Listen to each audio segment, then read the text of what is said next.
Terima kasih masih bersama kami di Kabar Khusus TV One. Pemirsa, tim kuasa hukum Baradae berharap semua saksi dapat berkata jujur dalam persidangan. Yang kami temukan di berkas acara pemeriksaan terkait di Magelang bahwa klien kami sudah menanyakan kepada Susi yang merupakan ART menanyakan apa yang terjadi. Tetapi Susi tidak menjawab, dia hanya menangis. Nah, ini kita akan gali keterangannya. Kemudian terkait dari Magelang ke ke Saguling, kemudian ke Duren 3, ini kan ada beberapa terutama dari Saguling ke Duren 3 ya. Ini ada beberapa saksi yang penting buat kami. Contohnya Saudara Daden, Saudara Prayogi, Saudara Romer. Ini merupakan saksi yang melihat langsung ya. Dan kami berharap mereka berkata jujur. Itu saja, bahwa kami berharap mereka konsisten berkata jujur, tidak usah khawatir.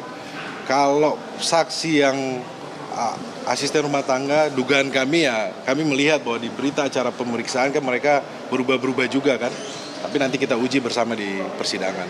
Bang, kalau permintaan dari tim penasihat hukum, apakah saksi ini diperiksa per klaster atau satu persatu? Kami berharap bahwa saksi ini diperiksa terpisah, agar keterangannya tidak satu gitu.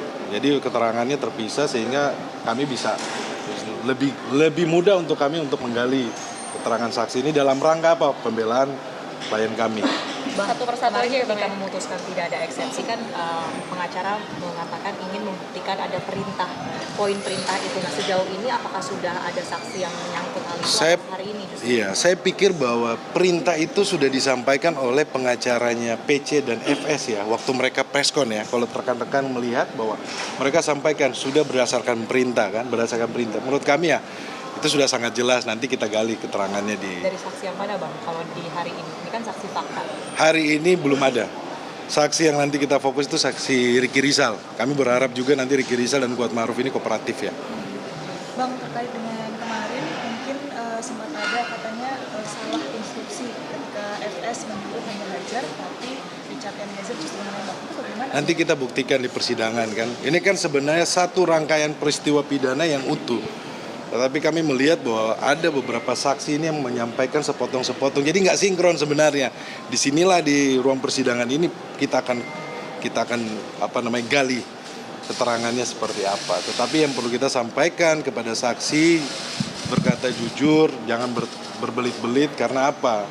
Ini ada sanksi, ada ancaman pidananya juga kalau bersaksian palsu kan. Nah, ancamannya 9 tahun. Jadi kami berharap bahwa saksi ini kooperatif saja lah. Ya, perlu diingat buat rekan-rekan media, sampai saat ini yang diterima sebagai justice collaborator cuma klien kami, Richard Eliezer, tidak ada yang lain. Baik, kita kembali di Kabar Khusus pemirsa dan kembali lagi berbincang bersama dengan Reza Indragiri. Mas Reza, Pak Reza masih bersama kami ya? Masih Mas Yudi. Baik, Pak Reza, tadi kita dengarkan pernyataan dari Roni Talapesi, keinginan agar semua saksi berkata jujur begitu. Nah, menariknya begini, tadi kan sempat Anda sampaikan bahwa keterangan palsu tentu akan bisa masuk ranah pidana ya, dikenakan pasal 242 KUHP, ini koreksi kalau salah ya Pak. Tapi tadi sempat disinggung Pak Reza juga bahwa daya ingat seseorang akan peristiwa ini kan juga relatif begitu, tergantung satu dengan yang lainnya. Nah, meskipun tadi Pak Reza juga sampaikan bahwa keterangan saksi bukan menjadi salah satu utama pembuktian yang utama, tapi soal perintah, misalkan perintah ambil dan amankan Pak, dengan ambil dan ganti. Nah, ini kan juga kemungkinan lupanya ada begitu. Nah, ini seperti apa Pak membedakan hakim itu melihat keterangan ini, apakah dia lupa atau memberikan keterangan yang palsu begitu Pak Reza? Di dalam psikologi forensik dikenal ada istilah, saya ulangi sekali lagi, yaitu false testimony, yaitu keterangan yang sebutlah keterangan yang palsu atau keterangan yang mengada-ngada, keterangan yang tidak sesuai dengan kenyataannya. Ya. Ada 3 jenis false testimony sesungguhnya. Yang pertama adalah yang sifatnya voluntary, artinya seseorang, dalam hal ini adalah saksi, memberikan keterangan yang palsu atau keterangan yang mengada-ngada secara sukarela. Karena toh dia punya target hukum sendiri. Barangkali dia juga ingin menyelamatkan terdakwa tertentu. Di samping tentu saja untuk menyelamatkan dirinya sendiri.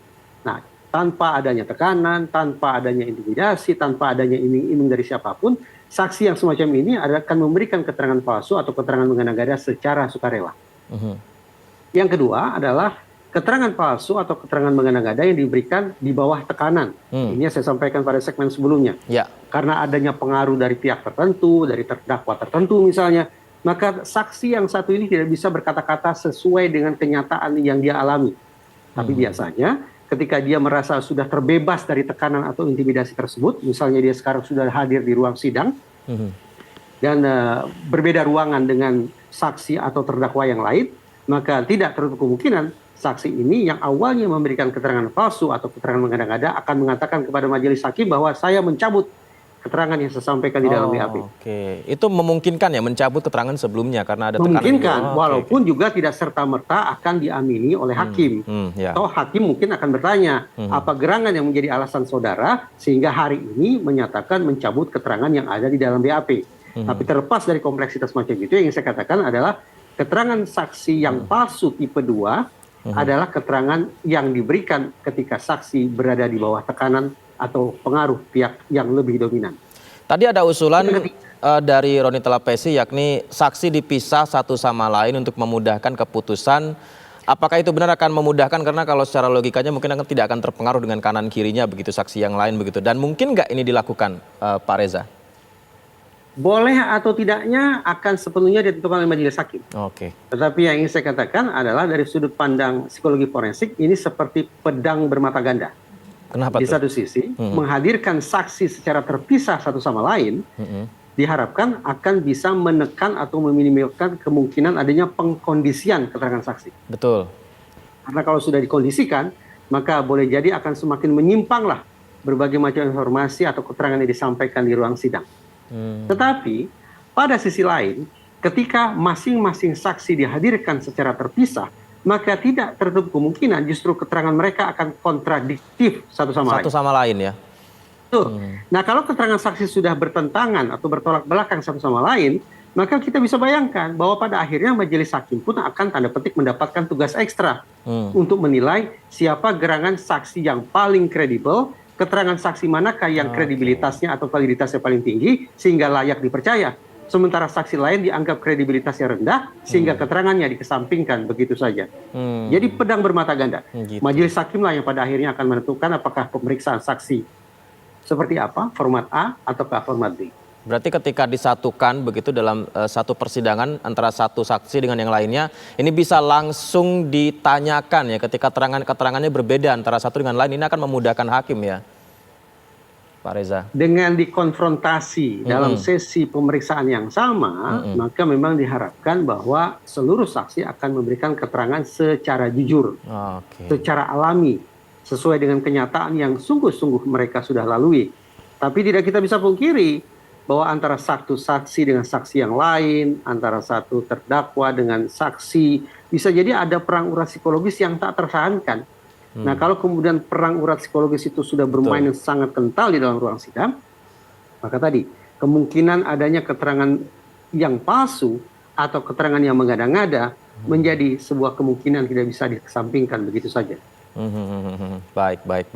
Pak, ini kalau kita lihat hari ini kan mendatangkan 12 saksi. Beberapa di antaranya ada asisten rumah tangga dan lain sebagainya begitu. Tadi saya tidak tahu ya akan seperti apa paparan dari saksi asisten rumah tangga. Akan tetapi seandainya nih Pak Reza, jika keterangannya melihat ada perilaku-perilaku yang menjurus mencurigakan begitu dari almarhum Brigadir J untuk bertemu dengan Putri Chandrawati. Nah ini apakah konstruksi kasus ini akan berubah saat memang pelecehan seksual itu menjadi salah satu triggernya nih Pak Reza?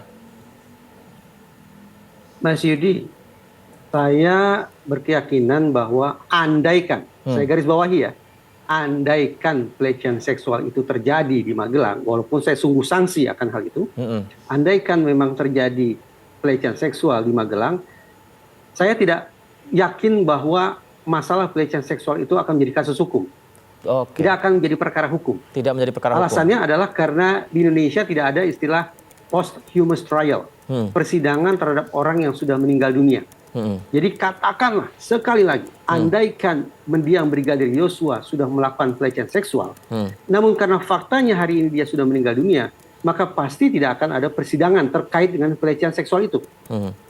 Itu artinya secara hukum patut kiranya kita memandang bahwa no case, tidak ada kasus itu. Tidak ada pelecehan seksual itu. Karena kalau kita asumsikan sebaliknya, oh ada pelecehan seksual itu, maka semestinya harus ada pihak yang dihukum, harus ada pihak yang diberikan restitusi dan kompensasi, yaitu korban. Ya. Tapi saya yakin bahwa tidak akan ada pihak yang diputuskan bersalah, dan tidak akan ada pihak yang diberikan ganti rugi. Karena apa? Karena no case, karena tidak ada kasus itu.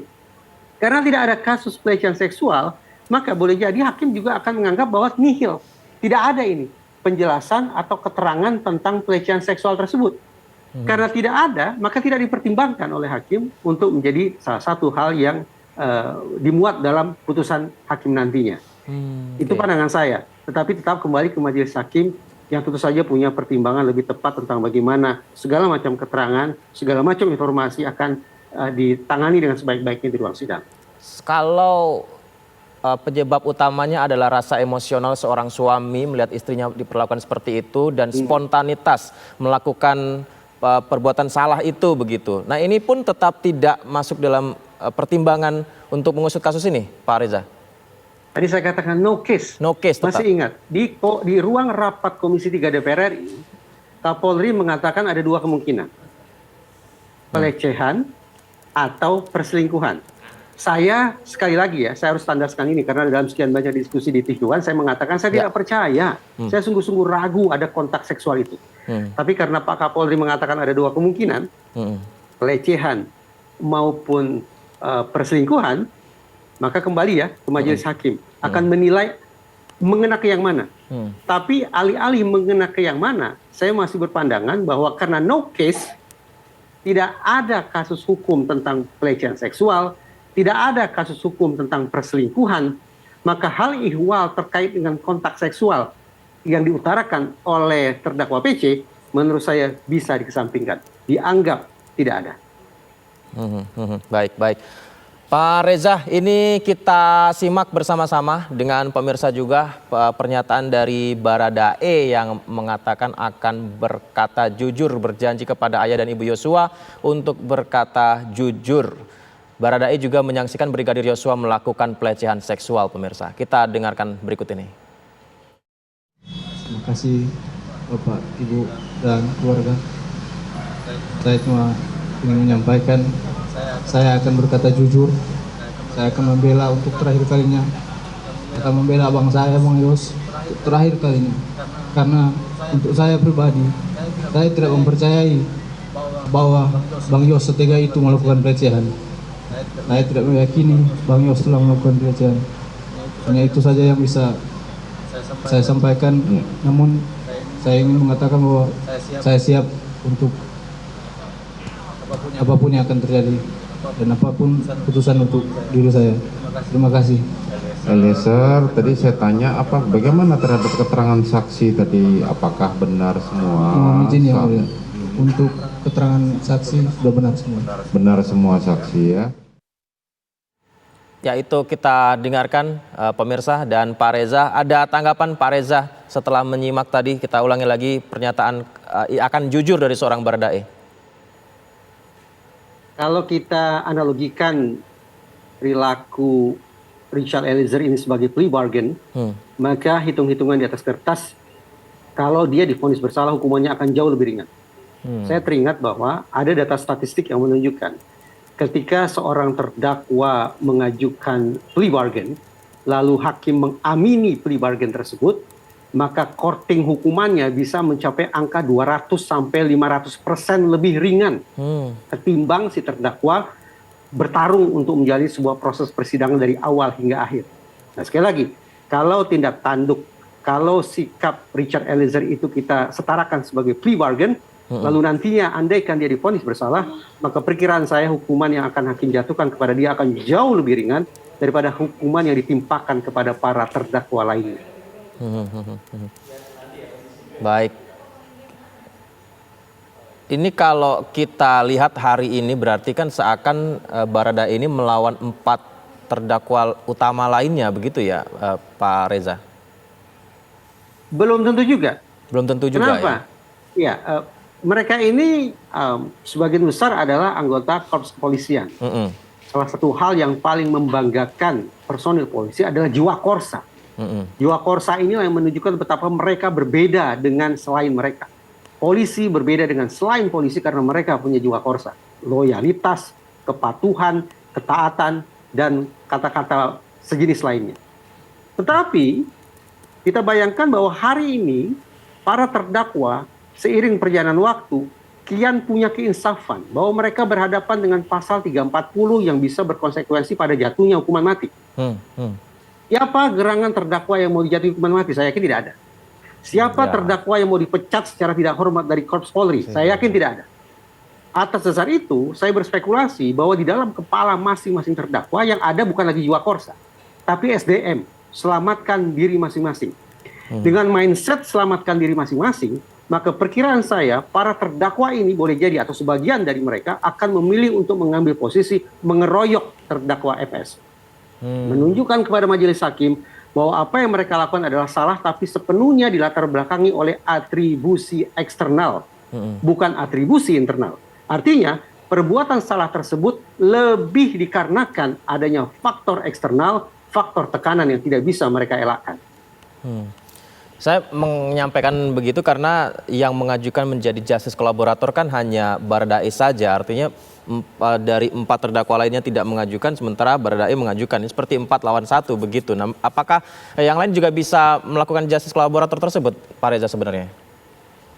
Mengajukan permohonan untuk dijadikan sebagai justice collaborator silakan saja.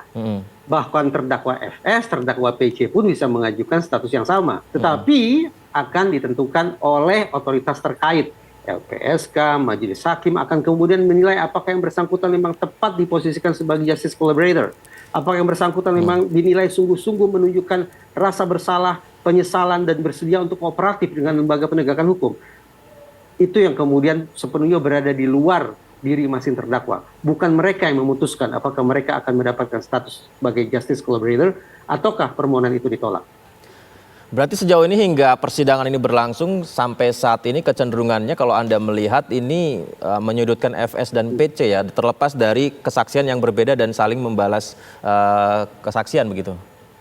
Saya duga demikian, Mas. Jadi tadi saya menggunakan istilah bahwa para terdakwa akan mengeroyok, gitu ya, akan mengeroyok, menimpakan tanggung jawab sepenuhnya pada terdakwa FS dan juga mungkin terdakwa PC. Tetapi per hari ini paling tidak kita punya alasan untuk berkata atau menyimpulkan bahwa dari seluruh terdakwa yang paling bisa dipercaya, terdakwa yang diasumsikan paling jujur, terdakwa yang diasumsikan akan paling kooperatif, hanya satu, yaitu terdakwa Richard Eliezer. Setelah mendengarkan keterangan saksi ini, pasca sidang ini apakah nanti juga akan ada pertimbangan untuk menghadirkan saksi ahli begitu untuk melihat dari misalkan ekspresi kejujuran dari saksi yang satu dengan yang lain begitu, Pak Reza? Mendatangkan ahli bukan merupakan keharusan, tetapi manakala misalnya penasihat hukum atau jaksa penuntut umum membutuhkan keterangan ahli non-hukum pun mereka punya ruang untuk menghadirkan ahli. Apakah ahli akan dihadirkan pada persidangan ini ataupun persidangan-persidangan terkait lainnya? Perkiraan saya, karena perkara ini dan perkara, maksud saya adalah perkara pembunuhan berencana dan perkara obstruction of justice itu pelik atau kompleks, maka perkiraan saya entah itu jaksa penuntut umum, entah itu penasihat hukum akan mendatangkan ahli. Akan mendatangkan ahli, masih akan dilihat nanti seperti apa lengkapnya. Saya tahan sampai di situ dulu Pak Reza, karena kita pantau sekarang di layar kaca kita ini, Pak Reza dan juga pemirsa, sepertinya sudah akan dimulai sidang mendengarkan keterangan saksi dengan terdakwa Baradae. Baradae mengenakan kemeja warna putih dan celana hitam di sana. Sudah berdiri di sana pemirsa, kita saksikan ini sepertinya sesuai dengan jadwal di mana sidang akan dimulai pukul 10 pagi kurang lebih ya, dan saat ini sudah ada di Pengadilan Negeri Jakarta Selatan. Hari ini ada 12 orang saksi pemirsa. Kita dengarkan berikut ini langsung terhubung di Pengadilan Negeri Jakarta Selatan pemirsa. Saudara Richard Eliezer Budiang Lumiu, sehat hari ini? Sehat yang mulia. Baik, hari ini kita akan agendanya adalah pemeriksaan saksi-saksi. Silahkan pindah tempat duduknya di samping penasihat hukum saudara. Baik, Yang Mulia. Silakan dipanggil saksi-saksinya, saudara jaksa penuntut umum. Terima kasih. Hari ini kami menghadirkan saksi kurang lebih 11 orang Bapak Ketua Majelis. Saudara saksi Hasan Romer.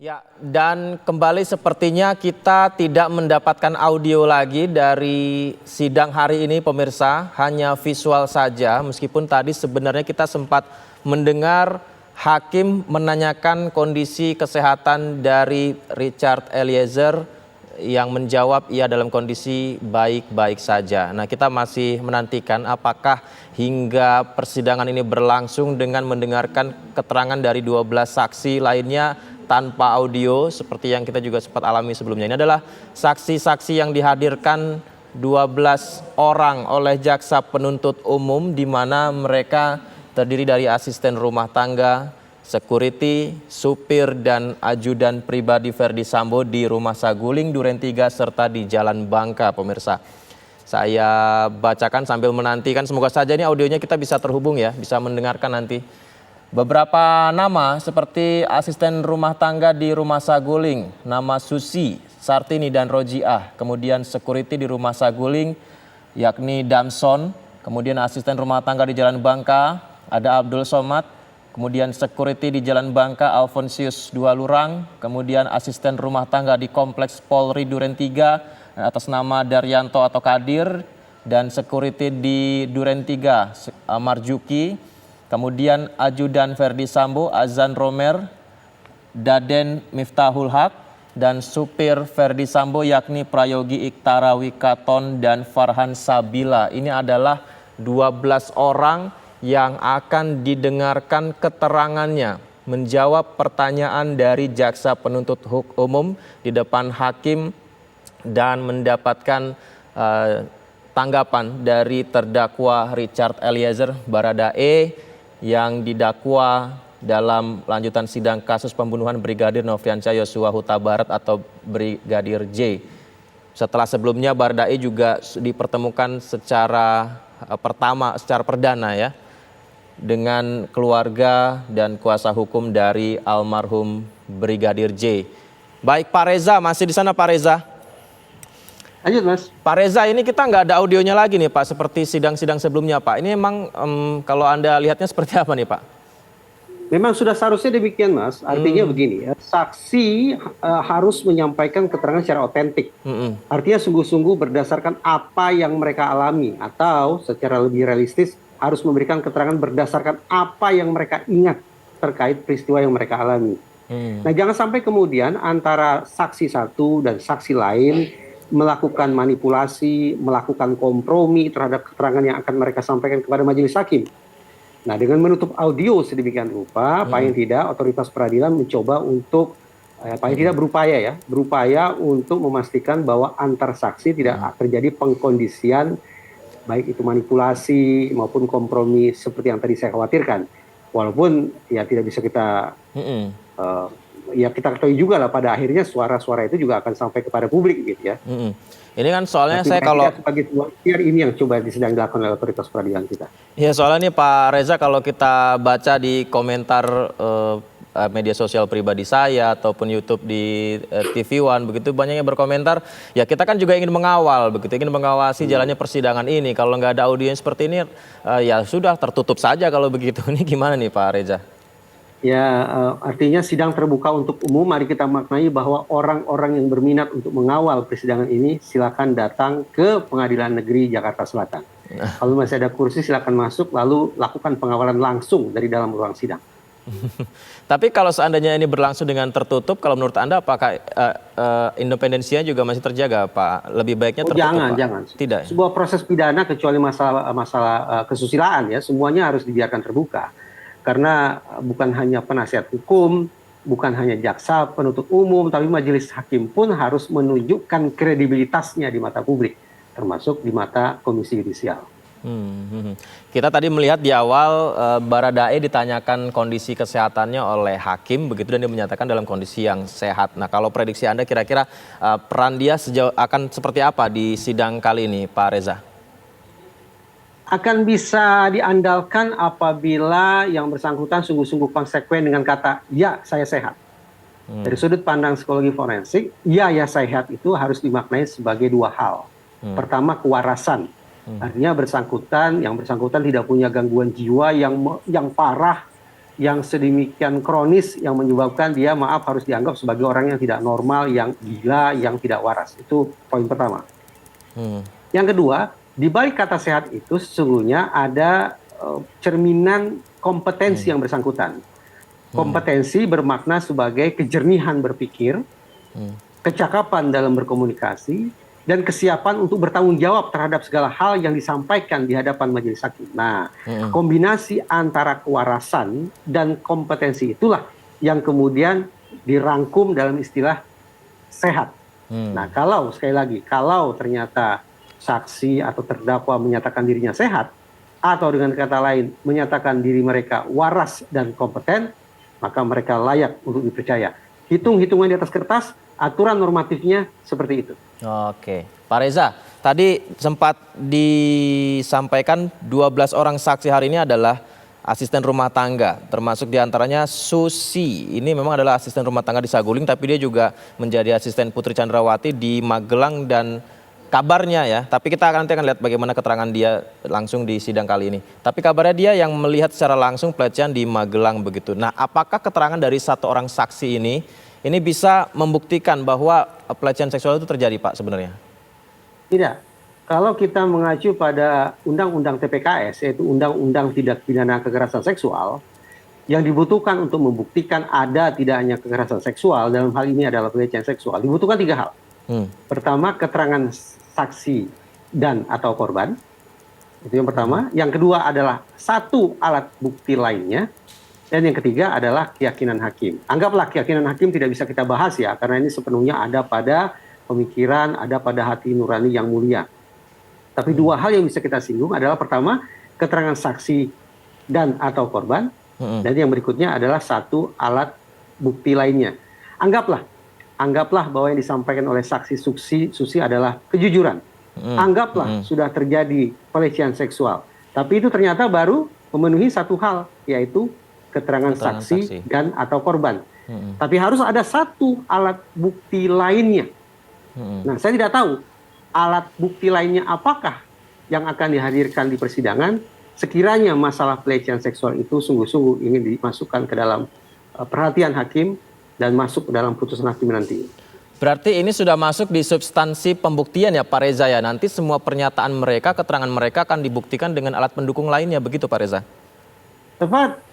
Keterangan satu akan dibandingkan dengan keterangan lainnya, saksi satu dibandingkan dengan saksi lainnya, keterangan dibandingkan dengan alat bukti lainnya. Kalau semuanya klop bundar sempurna, maka tadi saya katakan saksi akan dianggap sebagai orang yang kredibel. Karena dia kredibel, maka informasi atau keterangan yang dia sampaikan akan dianggap valid. Karena dianggap valid, maka mungkin masuk dalam pertimbangan hakim saat membuat putusan nanti. Tapi sebaliknya, kalau ternyata saksi dinilai tidak kredibel, keterangannya tidak valid, maka tampaknya akan dikesampingkan oleh majelis hakim. Kalau alat bukti bantu biasanya untuk sebuah peristiwa kan CCTV ya, tapi kalau informasi yang sebelumnya kan CCTV di Magelang nggak ada nih, berarti satu keterangan dari Susi aja nih nggak cukup ya untuk ngarah ke sana ya? Sebetulnya kalau memang terjadi kekerasan seksual itu, apalagi pihak yang kita berbincangkan ini adalah aparat dan keluarga aparat penegak hukum, maka begitu terjadi pelecehan seksual, sesegera mungkin minta visum. Iya. Itu alat bukti kan? Iya, betul. Tapi kenyataannya tidak ada. Tidak ada upaya untuk mendapatkan satu alat bukti lainnya. Yang hitam di atas putih merupakan keharusan sebagaimana ada dalam Undang-Undang TPKS untuk membuktikan ada atau tidaknya kekerasan seksual tersebut. Apalagi mereka aparat lebih paham dari orang masyarakat awam ya Tidak sejauh Harus itu kita berpikirnya, ya? asumsikan demikian, bahwa mereka tahu persis, maksud saya mereka ini adalah terdakwa FS dan terdakwa PC, tahu persis bahwa begitu terjadi tindak pidana yang mereka tuduhkan sudah dilakukan oleh mendiang Brigadir Y, maka sesegera mungkin dapatkan visum itu. Sesegera mungkin lapor ke polisi, olah TKP, dan seterusnya. Sehingga mendiang Brigadir Y bisa dihukum atas perbuatan salahnya. Kalau memang mendiang Brigadir Yosua melakukan apa yang mereka tuduhkan. Baik, kalau bicara dari konstruksi perencanaan dugaan pembunuhan nih Pak Reza. FS ada di TKP, kemudian katakanlah Baradae mendapatkan perintah dari beliau begitu. Nah PC sendiri ini posisinya nih berarti dia tahu juga rencana tersebut ya? Atau sebenarnya dia bisa mencegah sehingga itu dia juga masuk dalam perencanaan itu? Dari sudut pandang psikologi forensik, seorang pelaku, seorang terdakwa, kalau kita bicara kejahatan yang dilakukan secara berkelompok ya, maka bisa dipilah ke dalam 3 atau 4 kategori. Pertama, pelaku utama. Pelaku utama siapa? Pelaku utama adalah pelaku yang secara langsung berkonfrontasi, berhadap-hadapan, melakukan serangan terhadap korban. Nah, dalam persidangan ini saya pikir pelaku utama atau terdakwa utamanya adalah Richard Eliezer. Karena dialah yang dikabarkan menembakkan senjata apinya ke arah mendiang Brigadir Yosua. Betul. Tapi kemudian ada, yaitu pelaku penggagas. Artinya orang ini tidak memegang senjata api. Orang ini tidak secara langsung berkonfrontasi dengan korban. Tapi dialah yang punya ide, dialah yang punya gagasan, dialah yang punya rencana untuk melakukan aksi kejahatan yang kemudian dieksekusi oleh pelaku yang tadi memegang senjata api. Dalam persidangan ini, yang saya bayangkan berdasarkan pemberitaan di media, pihak atau pelaku yang penggagas, yang memiliki gagasan atau memiliki ide itu adalah terdakwa FS. Bahkan mungkin juga terdakwa PC. Karena ada juga pemberitaan yang mengatakan bahwa terdakwa PC ikut merencanakan, bahkan juga ada yang mengatakan ikut menembak dan seterusnya, biarkan itu nanti persidangan yang akan membuktikan. Sudah ada 2 ya. Sudah ada 2. Yang ketiga adalah pihak yang memfasilitasi, pelaku yang memfasilitasi, menyediakan senjata api, menyediakan TKP, menyediakan alat melarikan diri, dan seterusnya. Ini pelaku yang memberikan fasilitas. Dia bukan penggagas, dia bukan eksekutor, tapi dia memberikan fasilitasi. Apakah pelaku penggagas berimpit dengan pelaku yang memfasilitasi? Dalam kasus ini, nanti juga akan diuji atau dibuktikan di ruang sidang. Yang keempat adalah pelaku yang bersekongkol. Dia tidak terlibat sebagaimana 3 pelaku awal tadi, tapi ikut dalam upaya pelarian diri, upaya merusak barang bukti, upaya obstruction of justice. Nah, betul. Nah, 4 pelaku inilah, 4 kategori pelaku inilah yang akan disisir. Jadi, mana terdakwa yang akan masuk dalam pelaku pertama, pelaku kedua, ketiga, dan keempat. Itu dari sudut pandang psikologi forensik. Kalau PC yang memanas-manasi FS sehingga FS yang akhirnya merencanakan hal tersebut, menggagas hal tersebut, berarti PC juga terlibat? Kalau memang terbukti sedemikian rupa, ya berarti dia terlibat. Oke. Baik, ini jadi banyak belajar nih saya Pak Reza nih dengan kasus ini begitu ya. Kita sederhana sekali Mas sesungguhnya bahwa setiap orang termasuk Mas Yudi yang begitu mengetahui adanya sebuah rencana kejahatan, jangankan menunggu sampai sudah terjadi mengetahui ada seseorang yang sedang merencanakan kejahatan, lalu tidak melakukan apapun untuk mencegah atau menghentikan rencana tersebut, maka dipidana. Apalagi kalau memanas-manasi bukan sebatas tahu, tapi lebih aktif, lebih punya inisiatif untuk mendorong agar rencana kejahatan tersebut bisa dilaksanakan, bisa dieksekusi. Wah, itu lebih berat lagi bobotnya. Semakin pidana itu orang jadinya. Oke. Apalagi ini ada lagi spesial case-nya karena dia dalam status sebagai bawahan begitu ya, menerima perintah dari atasan, ini berbeda lagi begitu ya. Seluruh terdakwa kecuali KM ya, semuanya adalah anggota kepolisian. Tadi saya katakan perkiraan saya mereka akan mengeroyok terdakwa FS dan juga mungkin terdakwa PC. Cara mereka mengeroyok bagaimana? Cara mereka mengeroyok adalah dengan menunjukkan kepada majelis hakim bahwa betapapun kami bersalah, tapi kami melakukan perbuatan ini berdasarkan tekanan, berdasarkan perintah yang tidak bisa kami elakkan. Dengan kata lain, kalaulah kami ini dianggap salah, ada pihak lain yang harus lebih disalahkan. Kalau ada pihak yang harus bertanggung jawab, maka bukan kami, tapi ada pihak lain, terdakwa lain yang sungguh-sungguh harus bertanggung jawab terhadap peristiwa yang sangat memilukan hati ini. Tapi tentu saja hakim juga tidak akan serta-merta menelan bulat-bulat keterangan para saksi. Hakim akan menguji. Nah, kalau hakim sudah menguji, maka akan ada 3 level pemikiran hakim untuk menguji masalah klaim atau alibi terkait dengan tekanan tersebut. Level pertama, hakim akan mengecek terlebih dahulu yang namanya tekanan, yang nama ancaman itu objektif ada atau subjektif sifatnya. Subjektif dalam pengertian bahwa sesungguhnya tidak ada ancaman, tidak ada tekanan, tetapi terdakwalah yang merasa seolah-olah ada tekanan, ada intimidasi. Itu pertama. Kalau hakim pada level pertama ini teryakinkan bahwa ternyata ancaman atau tekanan atau intimidasi itu sungguh-sungguh ada secara objektif, maka masuk ke level kedua, yaitu apakah terdakwa ini memiliki atau tidak kesempatan, kemampuan, instrumen, atau sejenisnya untuk melarikan diri, menghindarkan diri dari tekanan tersebut. Kalau pada level 2 ini hakim teryakinkan bahwa ternyata terdakwa memang tidak bisa menghindar sama sekali, maka masuk ke level ketiga, yaitu apa gerangan resiko yang akan dialami oleh terdakwa andaikan dia ingkar, andaikan dia membangkang, andaikan dia mengelak dari tekanan tersebut. Kalau terdakwa bisa meyakinkan majelis hakim bahwa resiko yang dia alami akan jauh lebih buruk ketimbang andaikan dia menerima atau mematuhi perintah atasan, maka hakim juga akan teryakinkan. Nah, simpulan.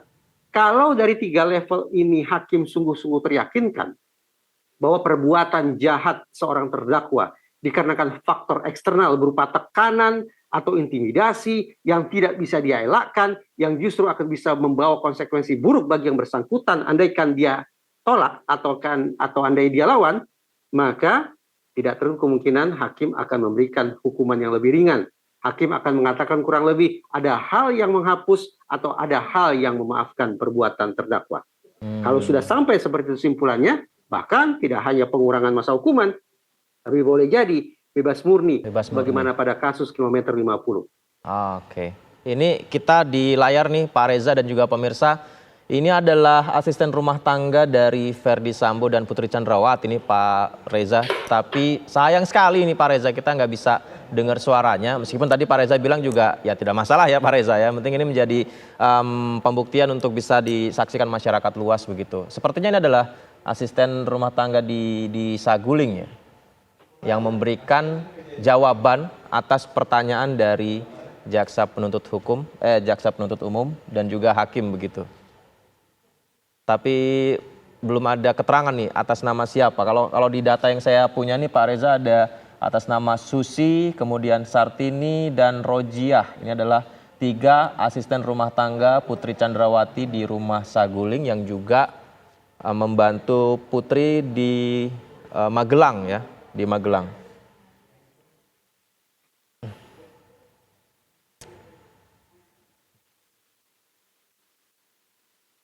Dan ini kalau data yang kami dapat nih Pak Reza, ternyata hakim menggali keterangan dari saksi asisten rumah tangga ini tentang peristiwa yang terjadi di rumah Magelang nih Pak Reza. Jadi hakim hari ini menanyakan mengenai dugaan pelecehan seksual yang dilakukan di rumah Magelang begitu.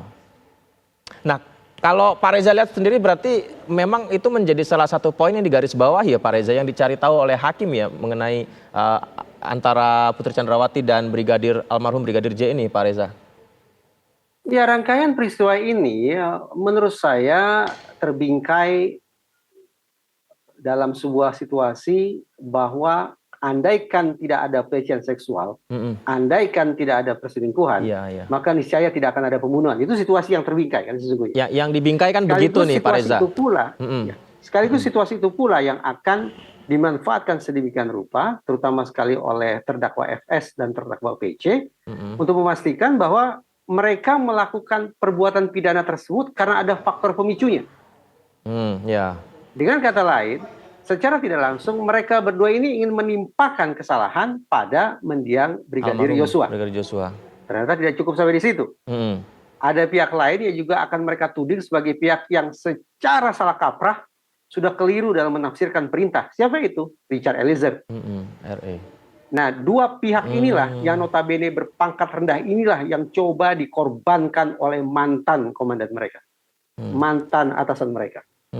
Karena itu, dalam perbincangan semacam ini, dalam subtema seperti ini, saya selalu mengingatkan, terutama sekali teman-teman di otoritas penegakan hukum, bahwa barangkali ada keteladanan, ada budi pekerti yang harus kita koreksi terkait dengan bagaimana relasi antara atasan dan bawahan, antara komandan dan anak buah, antara pimpinan dan junior. Ada hal yang harus dikoreksi. Rangkaian proses hukum yang kita saksikan termasuk proses persidangan ini akan menjadi tolak ukur di mata para aparat penegak hukum berpangkat rendah tentang bagaimana kejujuran, keteladanan, dan moralitas pimpinan, atasan, senior, komandan mereka terhadap bawahan. Pak Reza, tadi ini yang Pak Reza bilang kan yang pertama mengalihkan kesalahan ke almarhum karena dugaan pelecehan almarhum Brigadir J. Kemudian yang kedua kesalahan penerimaan tafsir perintah dari menghajar jadi menembak, katakanlah begitu. Nah ini kalau keduanya terbukti berarti FS ini berusaha lolos dari hal tersebut ya. Ini bisa menjadi kekuatan kuasa hukum FS untuk bisa terlepas dari 340 itu ya. Kita bicara provocative defense. Ya, misalnya provocative desainnya gitu. Pun bisa diajukan oleh seluruh terdakwa, tapi majelis hakim tetap akan punya pertimbangan. 3 level juga yang akan hakim pikirkan. 3 level juga yang akan hakim uji kalau ada terdakwa yang mengajukan provocative defense semacam itu. Nah, itu gimana tuh Pak? Provokatif itu mungkin bisa diterima kalau emang terbukti. Kalau 3 level pengujian hakim ternyata berhasil meyakinkan hakim bahwa perbuatan terdakwa adalah hasil provokasi, maka sama, tidak terkemungkinan andaikan terdakwa divonis bersalah, hukumannya akan lebih ringan daripada yang kita perkirakan. Atau bahkan tidak terkemungkinan terdakwa juga akan bebas murni. Sebagaimana kita ingat adalah pada kasus-kasus pembegalan, korban kemudian melakukan perlawanan terhadap pelaku begal meninggal dunia di tangan korbannya. Apakah korban dihukum? Ternyata tidak, bebas murni. Iya. Ini adalah provocative defense yang punya cerita di ruang persidangan. Tapi tadi saya katakan, setiap terdakwa boleh saja mengatakan bahwa apa yang kami lakukan ini adalah hasil provokasi eksternal. Apa yang kami lakukan ini adalah provocative defense, bentuk pertahanan diri kami terhadap yang namanya provokasi. Silakan saja terdakwa FS dan terdakwa PC mengajukan pembelaan diri semacam itu. Tapi hakim yang akan mengujinya lewat 3 level pemikiran hakim. Baik. Ya, kita juga masih terhubung dengan Pengadilan Negeri Jakarta Selatan, Pak Reza dan juga pemirsa. Kita simak, ini adalah salah satu asisten rumah tangga di Saguling, Duren 3 dan juga di Jalan Bangka. Di mana di atasnya kita lihat ada sosok dari terdakwa Richard Eliezer Baradae yang pada hari ini kembali menjalani sidang mendengarkan keterangan saksi setelah sebelumnya menjadi pertemuan perdana seorang Baradae dengan pihak keluarga dari almarhum Brigadir J. Baik Pak Reza, terima kasih Pak Reza atas waktunya untuk berbincang bersama kami Pak. Nanti kita akan terus menyimak seperti apa lengkapnya dari Pengadilan Negeri Jakarta Selatan. Terima kasih Mas Yudi, saya pamit. Assalamualaikum. Baik pemirsa, tetap bersama kami di Kabar Khusus TV One, kami segera kembali.